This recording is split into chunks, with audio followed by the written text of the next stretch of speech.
Hello दोस्तों, कहानी की शुरुआत होती है और हमें दबदबे वाली जगह की खामोशी दिखाई जाती है। फिर मामा मास्टर जिनशी से पूछती है कि मास्टर जिनशी आप ये क्या कर रहे हैं, जिसके ऊपर जिनशी दूर हट जाता है और कहता है कि कुछ नहीं। तभी मामा पूछती है कि आपके गाल पर क्या हुआ, जिस पर वो कहता है कि कुछ भी तो नहीं हुआ मेरे गाल पर। मामा कहती है मैं देख सकती हूँ, और फिर वो पट्टी हटा देती है और कहती है कि किस नौसिखिए ने स्टिचिंग की है। वैसे मैं इसको ठीक कर देती, लेकिन मेरे इस कांपते हाथ के साथ लगता है कि मैंने आज बहुत काम कर लिया है। फिर वो कहते हैं कि मास्टर जिनशी आप आगे क्या करने गए थे, आपको तो पीछे रहना चाहिए था। जिस पर मास्टर जिनशी कहते हैं कि मेरे लोग खतरे में हैं और मैं पीछे रहूं। जिस पर मामा कहती है कि यही तो आपका काम है, अगर आपको कुछ हो गया तो आपके साथ वाले मुश्किल में पड़ जाएंगे। जिस पर वो हंस देता है और कहता है कि हाँ बिल्कुल। फिर वो पट्टी ले लेता है और कहता है कि इसे मैं लगा देता हूँ। जिस पर मामा कहती है कि मैं लगाऊंगी। जिनशी कहता है कि उसकी बातों से कुछ छलक रहा था। एक बात बताना, तुम और वो अच्छी दोस्त बन गई थी। मामा इस बात पर थम जाती है और कहती है कि मुझे नहीं मालूम, उसका पता नहीं, लेकिन मेरी तरफ से दोस्ती पक्की थी। हम तीनों जब तक साथ थे हमें लगता था कि हम किसी भी मुश्किल का सामना कर सकते हैं। सोचा भी नहीं था कि शिशु इतनी जल्दी छोड़ के चली जाएगी। उसे जानने में मैंने बहुत देर कर दी। जिस पर जिनशी कहता है मैंने भी। फिर उसे लोलन का गोली लगने वाला वाकया याद आता है और कहता है कि मैं तो कुछ भी नहीं जान पाया था। मामा सोचती है कि शिशु ने कहा था अब यहाँ से कहीं नहीं जाना मामा। फिर वो सोचती है कि हाँ मैं कहीं नहीं गई, मैं बच्चों के पास ही रही थी, मैंने अपना काम पूरा कर दिया। मामा कहते तो काम पूरा हुआ, अब आप आराम कर लीजिए। जिस पर जिनशी वही लेट जाता है। तभी मामा कहते हैं कि ये आपके सोने की जगह नहीं है। जिस पर जिनशी कहता है मैं थक चुका हूँ। मामा कहती है कि ये जगह गंदी है। जिनशी कहता है कि मैं जानता हूँ और तुम भी सो जाओ। उसके बाद वो उसका हाथ खींच लेता है। वो दोनों एक लम्हे के लिए वही थम जाते हैं। मामा सोचती है कि इसका हाथ तो बहुत ठंडा है, और जिनशी सोचता है कि तुम यहाँ पर आखिर कर क्या रही हो। मामा कहते हैं कि मैं बच्चों को देख रही थी बस। जिस पर जिनशी कहता है कि हाँ ये पहली बार थोड़ी है कि जब तुम किसी लाश को छू रही हो। जिस पर वो कहते हैं कि इसे याद है वो बात। जिनशी कहता है तुम बहुत ज्यादा अजीब हो। जिस पर मामा कहते हैं कि ये सारी बात करने की जरूरत नहीं है अभी। फिर जिनशी पूछता है कि ये चोटें कैसे लगी। जिस पर मामा कहते हैं कि मुझे मार पड़ी। जिनशी कहता है कि तुम्हारे साथ जबरदस्ती की। जिस पर मामा कहती है कि वो लड़की थी, और वैसे भी मेरे साथ कुछ भी हो इसकी जिम्मेदारी आपकी नहीं थी। जिस पर जिनशी कहता है कि ये तुम्हारा निशान तो चला जाएगा ना। जिस पर मामा कहती है कि मेरी ठीक होने की क्षमता बहुत ही ज्यादा है। जिसके ऊपर जिनशी कहता है कि मतलब निशान चला जाएगा। जिस पर मामा कहते हैं कि आपको निशान की क्यों पड़ी है, आपको भी तो इतना बड़ा निशान पड़ा है, उसका क्या। जिनशी कहता है कि मैं एक मर्द हूँ और मेरे निशान से कोई फर्क नहीं पड़ता। जिस पर मामा कहती है कि नहीं, आप जिस ओहदे पर है उससे फर्क पड़ता है। जिनशी कहता है कहना क्या चाहती हो तुम। जिस पर मामा कहते हैं कि कभी कभी एक निशान इंसान की कीमत को कम कर देता है। जिनशी इस बात पर थोड़ा मायूस हो जाता है। वो मामा का हाथ पकड़ के कहता है कि क्या मैं एक ऐसा इंसान हूँ, क्या मैं एक ऐसा मर्द हूँ जिसके चेहरे पर अगर एक निशान पड़ जाए तो उसकी कीमत कम हो जाएगी। मामा कहते हैं नहीं, आपकी कीमत को कम करने के लिए ऐसे 2-4 और घाव की जरूरत पड़ेगी। वो सोचती है कि मास्टर जिनशी बहुत ज्यादा खूबसूरत है, इतने खूबसूरत कि उनके आसपास के लोगों पर भी उनकी खूबसूरती का प्रभाव पड़ता है। लेकिन असली खूबसूरती तो उनके दिल के अंदर है। उनका स्वभाव बहुत ही ज्यादा शांत और प्यारा है, जो कि उनके इस रूप को ढांक देता है। ये तो सही मायने में खूबसूरत है। फिर वो कहते हैं कि मास्टर जिनशी, इसने आपकी मर्दानगी को और भी निखार दिया है। बस ये बात होती है कि जिनशी आड़ी टेढ़ी हरकतें करने लगता है। दोस्तों मामा कहती है कि क्या हुआ। मामा सोचती है कि इन्हें क्या हुआ। जिस पर जिनशी कहते हैं कि अब मैं और बर्दाश्त नहीं कर सकता। जिस पर मामा कहते हैं कि इसलिए तो मैंने कहा था कि जाके सो जाइए। तभी जिनशी अपने दोनों हाथों से मामा को थाम लेता है और कहता है कि मैंने कई दिनों से दवाई भी नहीं खाई है। जिस पर मामा कहती है कैसी दवाई, जब शिशु के यहाँ में गया था तब भी मैंने वो दवाई नहीं ली थी। तभी मामा को याद आ जाता है वो लम्हा।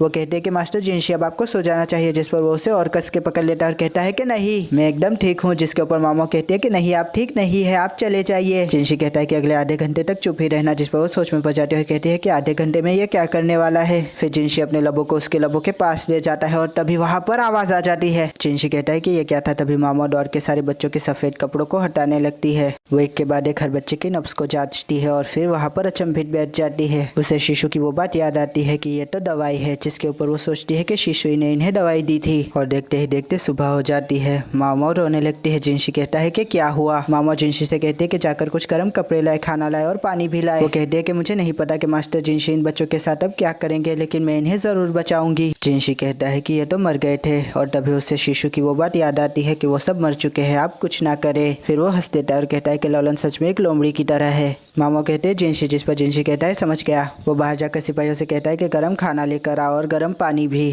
साथ ही साथ कुछ गर्म कपड़े और फल भी ले आना। जिस पर गावशुन कहता है कि क्या हुआ। जिस पर जिनशी ऊपर आ जाता है। गावशुन उसके पीछे अंदर आता है और वो देखता है कि सारे बच्चे जिंदा होते हैं। मामा कहते हैं कि मुझे श्रीरन की भी जरूरत होगी, उसे जल्द से जल्द यहाँ पर ले आए। जिसके ऊपर जिनशी कहता है कि तुमने सुना ना क्या करना है। जिनशी वहाँ पर गर्म पानी ले आता है और कहता है कि ये गर्म पानी मैं यहाँ रख रहा हूँ। जिस पर मामा कहते हैं कि हाँ बिल्कुल। फिर जिनशी उसके कान में कहता है कि बचा हुआ काम हम किसी और दिन खत्म करेंगे। जिस पर मामा कहती है कि हाँ बिल्कुल। सुरन को लाया जाता है और जिनशी कहता है कि सुरन बच्चे जिंदा हो रहे हैं, जिस पर सुरन भाग के अंदर चली जाती है। हमें प्लेजर डिस्ट्रिक्ट की गलियां दिखाई जाती है। मिस्ट्रेस कहती है एक और जश्न। सुना है कि इस बार वलीअहद को राज नहीं रखा गया, जिसके ऊपर दूसरी मिस्ट्रेस कहती है कि हाँ बिल्कुल, इतना बड़ा उत्सव होने के बावजूद हमारे मेहमानों में कोई कमी नहीं आई। बूढ़ी अम्मा तो बस अपने अबिकस को देखकर मुस्कुराती रहती है, जिस पर वो सबकी सब हंसने लगती है। मिस्ट्रेस कहती है कि मैंने सुना है कि मामा जिन कॉक्यूबाइन के यहाँ काम करती थी, उन्हीं के यहाँ बेटा हुआ है और उसी को वलीअहद बनाया गया है। हमें कॉक्यूबाइन ग्योको का हुजरा दिखाया जाता है और हम देखते हैं कि शहजादी शहजादे को खिला रही होती है। हम देखते हैं कि वो उनकी सारी मुखादमात खुशम खुश होती है। मामा कहते हैं कि वलीअहद की पैदाइश के बाद मेरे बाबा को भी वही रख लिया गया। उन्हें सजा देकर बेवजह हरम से निकाल दिया गया था, लेकिन अपनी काबिलियत के दम पर वो वापस वहाँ पर पहुँच गए। इसके अलावा मास्टर जिनसी फिर से अपने कागजी काम पर लौट गए।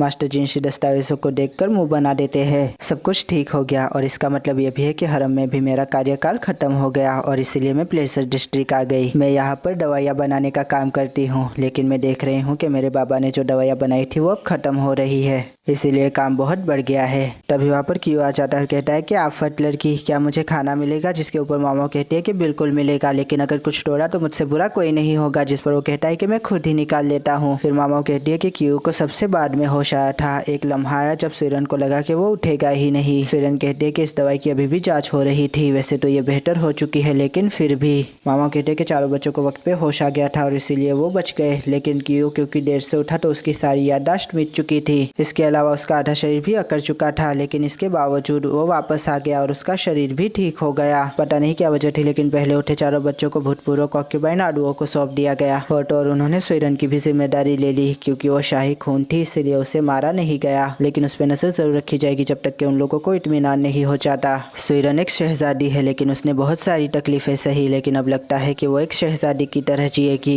जिसकी याददाश्त खो गई थी उसे प्लेजर डिस्ट्रिक्ट मेरे साथ भेज दिया गया। फिर वो सोचती है कि ये अच्छा ही हुआ, ये ज्यादा सेफ है। तभी उसके पीछे से माटिया क्यू कहता है कि क्या हुआ? जिस पर मामा कहती है कि वो तुम्हारे खाने के लिए नहीं है। चियो साइड पे आओ, मैं तुम्हें कुछ और देती हूँ। मामा कहती है कि मैंने इसका नाम क्यू से बदल के चियो कर दिया। मैं नहीं चाहती थी कि इसकी पिछली जिंदगी की कोई भी याद इसके दिल में फिर से जगह बनाए। वो देखते हैं कि वहाँ पर सिक्यू आई होती है। सिक्यू कहती है कि मामा बड़े दिनों बाद मिले। सिक्यू कहती है कि तुम जश्न में क्यों नहीं आई थी? जिस पर मामा कहती है कि मेरा कार्यकाल खत्म हो गया था और उसके बाद वहाँ पर रुकना जरूरी नहीं था। सिक्यू कहती है कि शाओलिन ने मेरे हाथों तुम्हारे लिए एक खत भिजवाया है और एक शिशु के लिए भी उसने लिखा था। वो कहती है कि उसको शिशु के बारे में मालूम नहीं है। जिस पर वो कहती है कि हाँ, सबसे छुपाया गया है सब कुछ। आखिर ये कोई कैसे हजम कर लेगा कि हरम के अंदर एक मामूली सी मुखादमात एक कॉक्यूबाइन थी असल में। सिक्यू कहती है कि उसने हरम छोड़ दिया है और इसीलिए मैं ये तुम्हें देने आई हूँ। हरम छोड़ते वक्त वो बहुत खुश लग रही थी, लगता है कि उसे कहीं पर काम मिल गया है। जिसके ऊपर मामाओ देखने लगती है सारे खतों को। फिर वो सेकियो को सायोनारा कर देती है और फिर मामाओ सोचती है कि सेकियो ने मुझे सब कुछ बताया शाओलिन के बारे में। मेरे हरम छोड़ने के बाद भी वो गुस्से खाने में जाती रही और अपना काम करती रही। वो अकेली बिल्कुल भी नहीं थी। लेडी सेकियो ने कहा कि वो उसे अपने साथ ही रखती थी।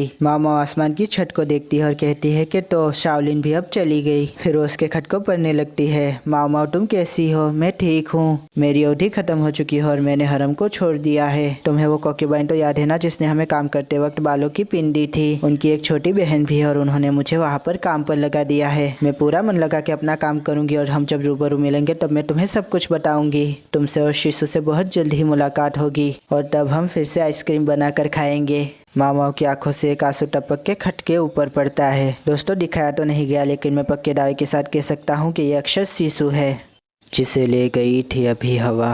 वो वर्क था दिल की किताब का, कहीं आंसुओं से मिटा हुआ, कहीं आंसुओं से लिखा हुआ।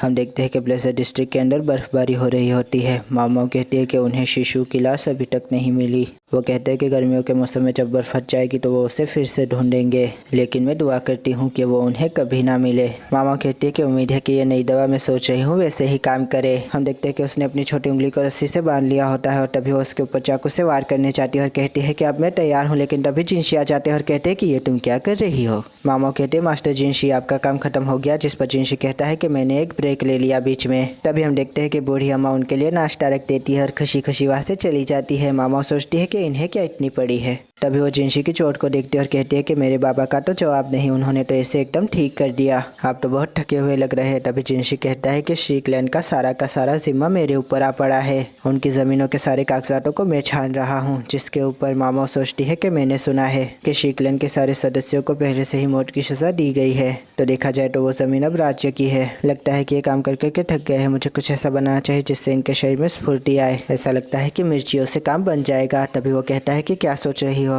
वो उसके बहुत करीब आ जाता है और कहता है कि मेरे साथ ऐसा बर्ताव मत करो जैसे मैं इस दुनिया में हूँ ही नहीं। मामा कहते हैं कि मुझे माफ़ कीजिएगा लेकिन मैं आदत से मजबूर हूँ। तभी जिनशी कहता है कि छोड़ो इन सब बातों को, अब चलो मुझे पहन के दिखाओ। जिस पर मामा कहती है कि क्या पहन के दिखाओ। जिनशी कहता है कि वही जो तुमने वादा किया था। जिस पर मामा कहती है कौन सा वादा। जिनशी कहता है कि जब तुमने आइसक्रीम बनाने के लिए मुझसे मदद मांगी थी तब तुमने मुझसे वादा किया था। तभी मामा को याद आ जाता है और कहती है कि वो, फिर वो कहती है उसके लिए तो गर्मियों तक रुकना पड़ेगा। तभी जिनशी पूछता है कि गर्मियों तक क्यों रुकना पड़ेगा। मामा कहते हैं कि वो गर्मियों में ही मिलेगी। जिस पर जिनशी कहता है कि क्या मतलब है तुम्हारा। मामा कहते हैं कि दुकान पे डुप्लीकेट मिल जाएगी क्या। जिस पर जिनशी कहता है कि तुमने उसे खो दिया। मामा कहते हैं कि वो मैंने शिशु, मेरा मतलब है कि लौलन को दे दिया था। जिस पर जिनशी कहता है कि मतलब तुम एक और वादा नहीं निभाओगी अपना। मामा कहते हैं कि चलिए मैं वो वादा निभा लेती हूँ जो मैंने वहाँ पर रात को किया था। मास्टर जिनशी इस बात पर उसको हक्का बक्का होकर देखने लगते हैं। तभी मामा कहती है कि अभी कर लेते हैं ना, चलिए। जिनशी कहता है कि मुझे सोचने दो, ये इतनी जल्दी नहीं हो सकता, मुझे थोड़ा वक्त तो दो। मामा सोचती है कि मुझे नहीं लगता कि अब वो इस दवाई का इस्तेमाल करते होंगे क्योंकि सबको पता चल गया है, लेकिन इसके बावजूद भी फिर वो जिनशी से कहती है कि अगर आप नहीं करना चाहते तो रहने दीजिए। जिस पर जिनशी कहता है कि नहीं करना चाहता। मामा कहती है कि हम कुछ और कर लेते हैं, लेकिन जिनशी उसके पास आ जाता है और फिर उसकी गर्दन पे बोसा दे देता है। तभी मामा कहती है कि ये आप क्या कर रहे हैं मास्टर जिनशी।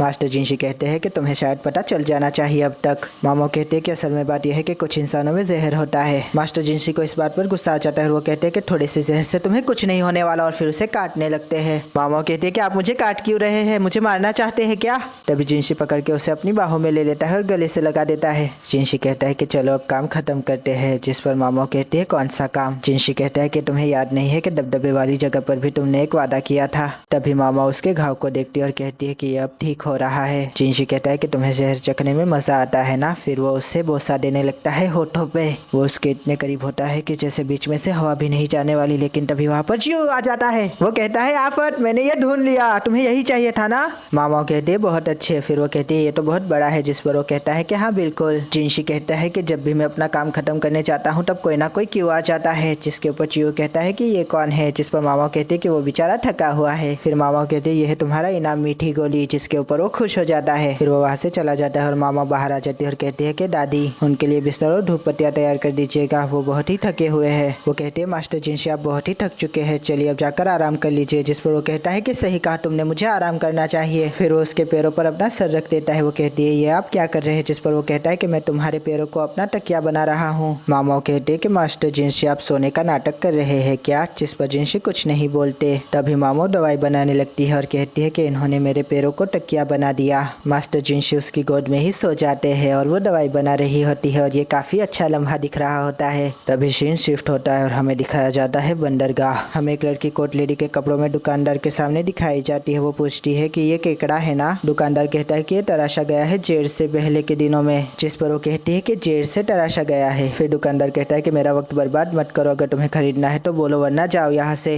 वो कहती है मेरे पास तो पैसे नहीं है। दुकानदार कहता है फिर इसे मत छुओ। जिस पर वो कहती है कि चलो हम सौदा कर लेते हैं। तभी दुकानदार कहता है कि ये तो बालों की पिन है और फिर वो अचंभे में आ जाता है और कहता है कि ये पिन, तुम जैसी लड़की के पास ये पिन क्या कर रही है। जिस पर वो कहती है कि मेरी एक दोस्त ने दी। जिस पर वो कहता है कि वो पागल कौन थी। फिर वो कहता है कि सौदा टेप आया जाता है। तभी वो कहती है ठीक है और फिर उसको उठा लेती है। वो उसे आसमान की तरफ कर देती है और कहती है कि खूबसूरत है। फिर वो कहती है दुकानदार मेरा नाम तमामो है। वो कहता है कि तमा का मतलब तो ग्योकू होता है जो जेड़ से बनी हो, और मो का मतलब दरिया की मोजे। इन दोनों का मिलाप तो ऐसे लग रहा है जैसे दरिया का आशीर्वाद। वो कहती है हाँ बिल्कुल, मुझे लगता है कि दरिया की उस तरफ भी बहुत सारी अचंभित कर देने वाली चीजें होंगी। फिर वो पलट जाती है और कहती है ठीक है हम फिर मिलेंगे, और हमें दिखाई जाती है शीशु। और यहीं पर हमें पता चलता है कि शीशु जिंदा है दोस्तों। और यहाँ पर ये एपिसोड और ये सीजन दोनों ही खत्म हो जाते हैं। आशा करता हूँ आपको ये रिव्यू पसंद आएगा, और अगर पसंद आया हो तो लाइक कीजिए, शेयर कीजिए, सब्सक्राइब कीजिए, और अगर आपको ये सीजन भी पसंद आया हो तो जरूर कमेंट कीजिए दोस्तों। थैंक यू, खुदा हाफिज़, अपना ध्यान रखिएगा, फिर मिलेंगे, थैंक यू।